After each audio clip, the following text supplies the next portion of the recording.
अस्सलाम वालेकुम dear students of 11th class. हम जो हॉर्नेबल इंग्लिश में जो हम टॉपिक पढ़ रहे हैं द एलिंग प्लैनेट, इसमें हम आज देखेंगे दूसरा पैराग्राफ पढ़ेंगे। The concept of sustainable development was popularised in 1987 by the World Commission on Environment and Development.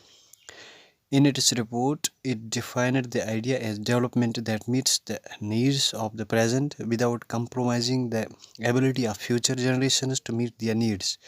That is, without stripping the natural world of resources future generations would need.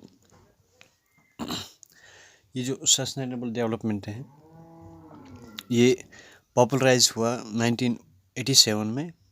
एक commission on environment and development एक बिठाया गया था commission, उसने ये एक term the sustainable development.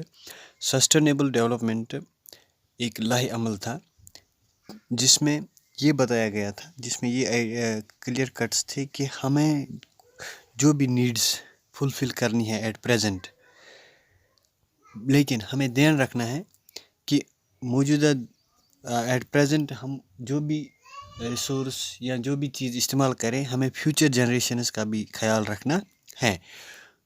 That means कि इन ए planned वे हम किसी भी चीज़ को यूज़ करें, that is sustainable development without stripping the natural world और रिसोर्स फ्यूचर जनरेशन। क्योंकि हमें ये भी ध्यान में रखना है कि आज के बाद जो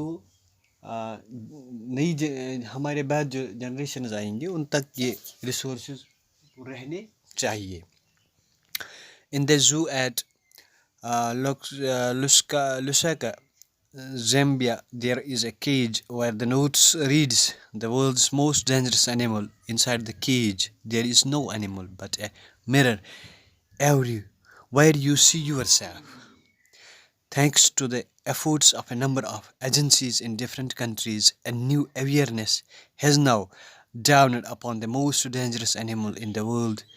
He has realized the wisdom of shifting from a system based on domination to one based on a partnership. कहते हैं लुसाका ज़ाम्बिया में एक केज है, एक पिंजरे के बाहर एक नोटिस लगाई गई है, तो उस पे लिखा गया है कि दुनिया का सबसे वर्ल्ड्स मोस्ट डेंजरस एनिमल, उसके बाहर उसकी चस्पा की गई है एक नोटिस। लेकिन इनसाइड जब केज में देखते हैं तो केज के अंदर कोई जानवर नहीं है बल्कि एक मिरर लगा हुआ है। जब इंसान वहाँ पे देखता है उस मिरर की तरफ तो उसे अपनी शक्ल दिखाई देती है वापस में। तो कहने का मतलब है कि उनके हिसाब से ये जो वहाँ पे एजेंसीज काम कर रही थी, जिन्होंने उस एफर्ट को किया, जिन्होंने उस केज के बाहर वो चस्पा की वो नोटिस, उनका ये ख्याल था कि इंसान ही सबसे बड़ा वहशी जानवर है इस कायनात में।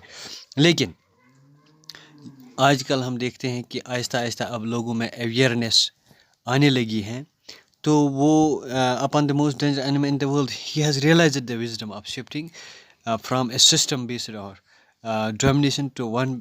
उसको अब इंसान, बहुत सारे लोगों को अब ये जहन में उतर गई ये बात कि इस कायनात के लिए जैसा कि इंसान का होना ज़रूरी है, वैसे ही दूसरी चीज़ों का, दूसरी स्पीशीज़ का, दूसरे इस पेड़ पौधों का इनका रहना कितना ज़रूरी है। अब आहिस्ता आहिस्ता इंसान के अंदर ये सलाहियत उजागर हो रही है कि मुझे अकेला ही इस कायनात में कोई